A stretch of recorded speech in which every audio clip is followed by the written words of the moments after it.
Hi guys, I'm Eric Voss, and we here at New Rockstars are looking back at what we consider to be the best in television from 2017. And by television, we mean episodic stories that we tend to watch on TVs, even if they come from places like Netflix or Hulu.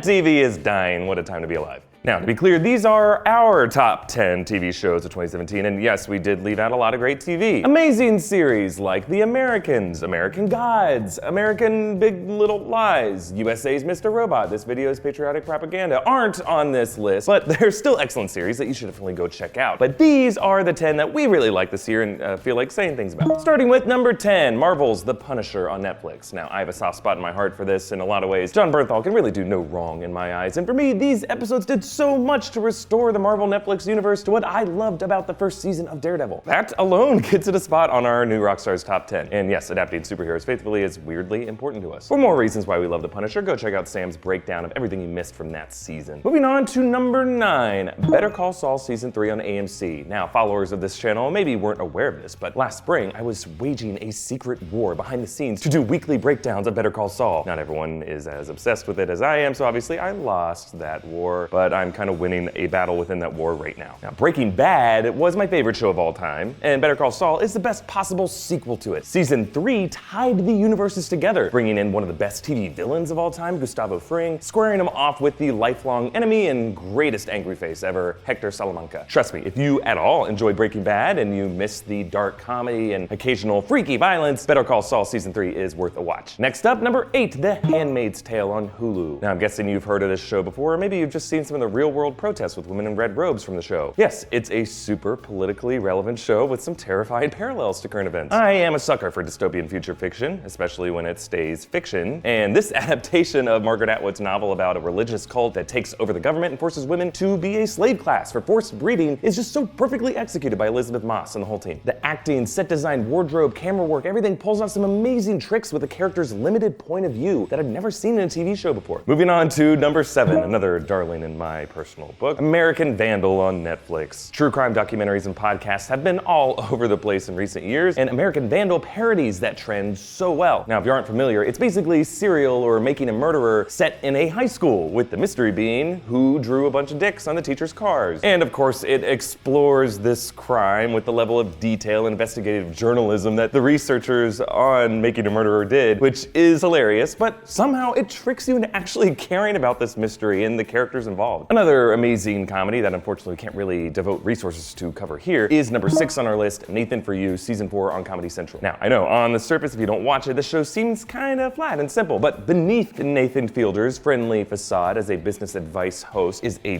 dark, uncomfortably intimate, and hilarious cry for help. Past guests on his show become running jokes, forming a rich universe of broken toys. The Season 4 finale follows the most fascinating of these weirdos, a lonely Bill Gates impersonator searching the country for an old flame, which totally overtakes the show's normal format. Just trust me, just watch a few episodes of the show, you won't be disappointed. Moving on to some shows our subscribers might be more familiar with. Number 5, Rick and Morty Season 3 on Adult Swim. Covering Rick and Morty on this channel was one of my true delights this year. From the surprise premiere released on April Fool's Day, through Pickle Rick and the epic return of Evil Morty, it remains the best comedy on TV, the best sci-fi on TV, and the one show where I genuinely never have any idea where it's going. Why isn't it higher on this list? You crazed Harmon head might be screaming at your screen right now? I don't know. While still amazing, looking back, a few of the episodes just kind of slipped through the cracks of my memory, somewhere between where I was in 9/11 and my favorite sports blooper. Oh god, I just sound like Reddit. It's a great show. Just go watch my crazy breakdowns for proof of how much I love it. Another show we just couldn't get around to covering, but oh man, you know how a few years ago everyone was talking about how True Detective was so great and they were calling it Seven, but a TV series? At least that's what I call True Detective. But Mindhunter is truly a serialized version of Seven. It's even got the same director, David Fincher, behind it. Fincher is, in my opinion, the finest director in the business, and he's known for doing an obsessive number of takes. And that obsession and meticulous attention to detail weaves its way into the fabric of the show and the characters, with Jonathan Groff playing an FBI agent in the 70s with a fetish-level fascination with serial killers, when the term serial killer was still being invented. The show even kind of messes with your head too, with super creepy cold opens showing a serial killer in the making. It's a slow burn, but man, is it entertaining. Moving on to number 3, how could we leave this off the list? Game of Thrones Season 7 on HBO. Us watching Game of Thrones is what I imagine people who care about sports do when they watch games. Like, I assume the Patriots have nerd equivalents breaking down the Shakespeare references, right?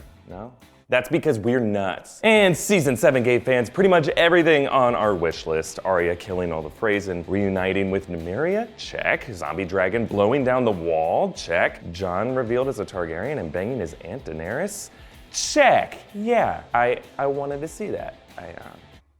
I got issues. Season 7 wasn't entirely perfect. There was the whole matter of Jon's impossible mission north, and the relatively pointless Sansa-Arya feud, and a weird amount of poop jokes with Sam at the Citadel. But despite these hiccups, Game of Thrones remains the truly epic experience that's impossible not to get wrapped up in. 2019 cannot come soon enough. Moving on to number 2, Stranger Things 2 on Netflix. The second season of Stranger Things ended up being every bit the delight that the first season was. And yes, the perfectly written and cast kids were largely to thank, but let's be clear here. Bob and Steve Harrington were the true heroes. These two were the stepdad and stepmom that any kid in the 80s dealing with interdimensional D&D monsters could ask for. I never thought Steve and Dustin would make such a great power couple, but oh man, give these two a spin-off. And if you feel like crying, the show snuck in the sweetest Easter egg, and you can find out what it was by watching a breakdown. And that brings us to number 1 on our list, what I consider to be the best series of 2017, Legion on FX. Remember what I said about adapting superheroes well? Well, Legion is the most creative, visually daring, and thoughtful adaptation of a Marvel character that I have ever seen on screen, on TV or on film. Showrunner Noah Hawley took a lesser-known figure from the X-Men comics and created a universe that's far removed from any of the cinematic ones that we've seen. Visually, it has more in common with The Shining or Eternal Sunshine of the Spotless Mind or Kaleidoscope. The season unfolds as a super vibrant, colorful mind that's fascinating to try to decode, that somehow keeps you engaged and explains everything you need to know precisely at the right moments. Honestly, everything about this show is just perfect. The villain is terrifying, and Aubrey Plaza plays the role of her career. Just stop what you're doing right now and go watch Legion. Okay, that was my list, but obviously there is way more great TV out there that I didn't include here, which I'm sure you'll tell me about in the comments. But I do want to hear from you. What do you think was the best show of 2017? And what show are you most looking forward to in 2018? Like and share this video and subscribe to New Rockstars for deep dives into a lot of these shows and coverage of all the stuff that you love. Tweet me at EAVOS or follow New Rockstars on Twitter at New Rockstars. Thanks for watching, guys. Bye.